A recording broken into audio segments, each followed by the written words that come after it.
Z90.3, what up? It's Blaine backstage at Jingle Jam 2011. What's up? Oh, who are you? You know what it is, your boy Flo Rida hanging out. I didn't realize you were a Flo Rida. I thought Flo Rida was shorter. How tall are you? Oh man, like 6'3". Good. Shut up. Yeah. 6'3" on your knees. You look like 6'9". Nah, just hanging out, ready to, shut it down. I got your big show going down for you tonight. Flo Rida taking the stage. And that good feeling. Tell me about it. Now, you got the track, right? Oh man, when I first heard it, I was like, this gonna be classic. Got Etta James on that. The legendary Etta James.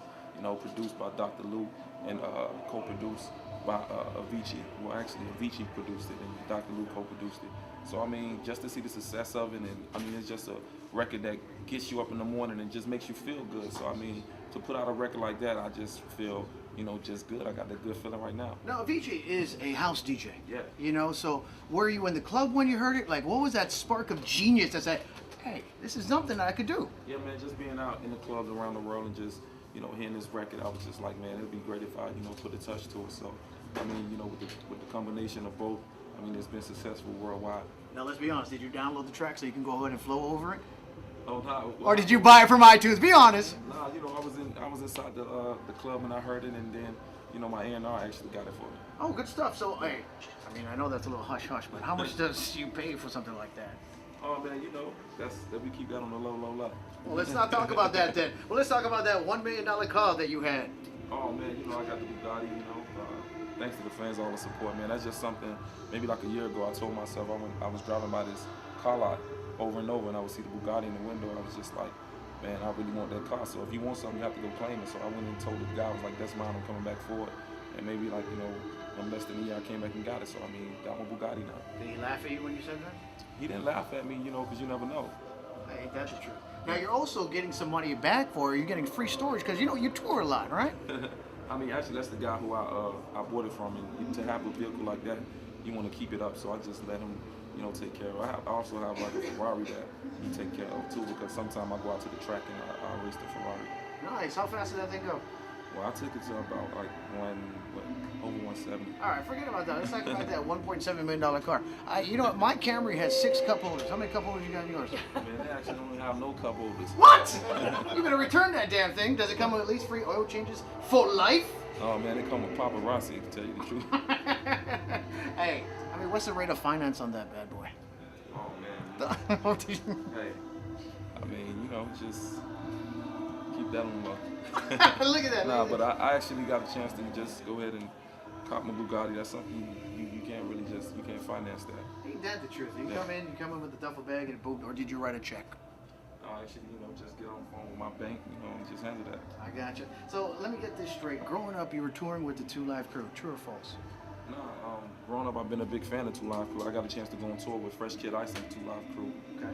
My first show was in Hawaii and things like that, so I got a chance to see what the limelight felt like early on. I can tell you where that was. That was at World Cafe. Because I was in the actual audience. I was like, damn, that's one big dude back there too. So let me ask this straight. And being in that show, and I gotta say, there were some things that we can't see on the radio. Right. And especially when you're touring with the 2 Live Crew. Yeah, that was actually my first show. So I'm on stage and I'm feeling like I'm in the crowd myself, because that was just something. I've seen shows and everything like that, but it's amazing just to see the audience get as crazy as the ladies on stage. And how did it feel being the tallest guy there? Because everybody in Hawaii is under 5'2". Oh man, I had some of my guys who was on the road with me, so they was taller than me. So. Oh, look at that. So, Kid Ice. Okay, we know the 2 Live Crew reputation. Was it crazy like that backstage? Nah, not crazy backstage. He's a very humble guy. For the most part, he was just like, man, you got something, and that's really what I have. I could have had anybody on the road, but I feel like you got potential to be something, as far as hip hop goes. So, when I look back at that, it's just a blessing that he peaked there early on. Got you on that. Now, did you believe in him, or you were like, insecure about it? Like, I don't know if I can do it, or is this, your calling? I definitely, have faith in myself, because to do the show, someone actually see me perform, it was just like, since we need someone, let's take Flo. So, All right, I'm driving around in my car right now, which is probably $20,000. You got a 1.7, that's fine. Tell me what kind of show we're looking at from Flo Rida tonight. Oh man, tons of energy, definitely. When the fans, come out and they leave, they definitely gonna have me on their mind. I always make sure when I'm on stage, I always give it 200%. energy, man. You know, everything is like spur of the moment, but I always make sure, you know, I have fun. It's a party, you know. I have a lot of up-tempo records, and I'm the life of the party, so I got to shut it down. Flo Rida. Was that always your name? Did you come up with like some whack ass names in the early on? Yo, MC tall black guy, you know, stuff like that. What? I mean, tell me something. Now, early on when I was young, it was Ruckus. Yeah, that was my first name. Did you spell it differently? RAWKUS?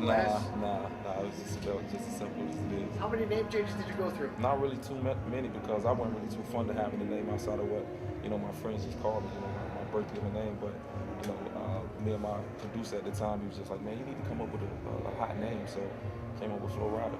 Nicely done. Now, last but not least, I see you wearing a Jimi Hendrix sweater. Now, if you don't mind whipping out the bicep, you know, let's go ahead and show that tattoo off. Look at that. The only reason why I'm asking you to take off your shirt is because we have ladies in the actual audience tonight. Oh, nah, you know. Look at that. If I could get out this. No, it's cool. I'll hold on to that. Go ahead.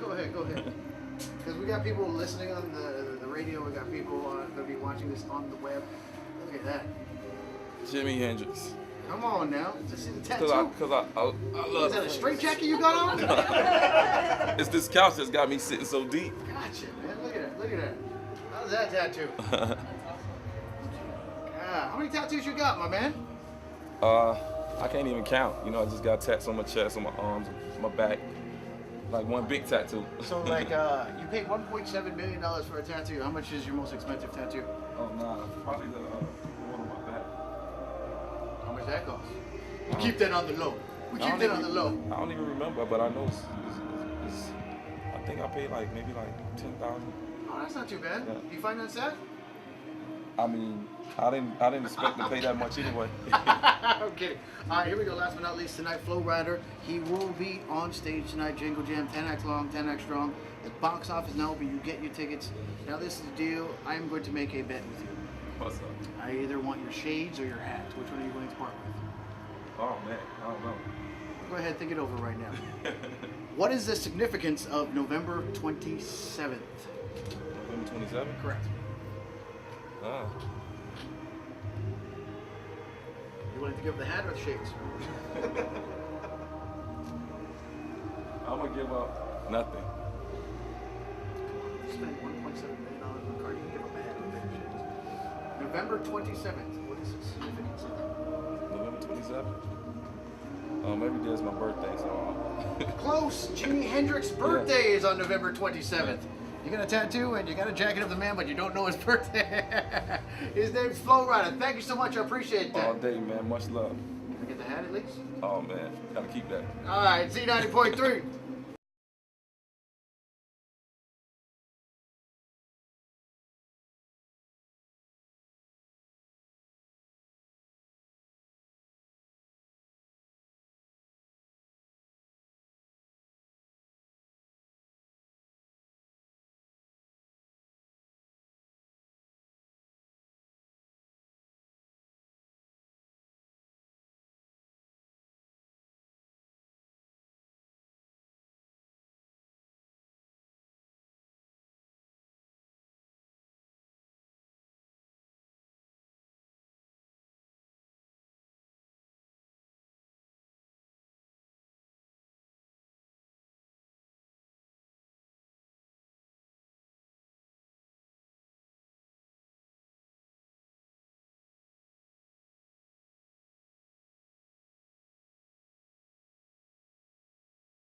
Z90.3. Do it.